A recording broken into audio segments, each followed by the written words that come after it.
ఆధ్యాత్మిక సాధనలో నిమగ్నుడైన మానవుడికి తనను తాను తయారు చేసుకోవడానికి దోహదపడే అతి ముఖ్య అవసరాలలో మితస్వభావం ఒకటి. ఇది చాలా విస్తృతమైన అర్థం ఉన్న పదం. ఇది మానవ కార్యకలాపాల్లోని ప్రతి ఒక్క దశకు వర్తిస్తుంది.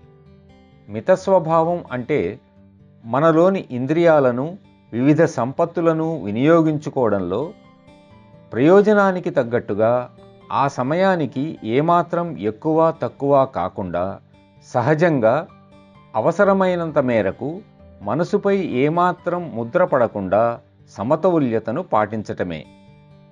ఈ రోజుల్లో సమతౌల్యం అన్ని విషయాల్లోనూ అస్థిరమైపోవడం మనం సర్వత్రా చూస్తూనే ఉన్నాం.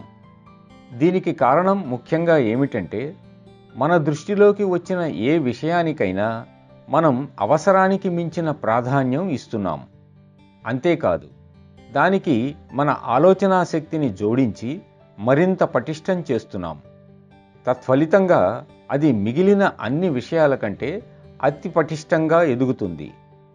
మనం ఈ అలవాటును చేసుకుని వివిధ విషయాలలో వివిధ తీవ్ర స్థాయిల్లో వినియోగిస్తాం.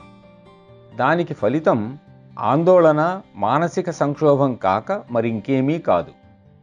మన కష్టాలకు, కడగండ్లకు అన్నిటికీ అదే మూల కారణం.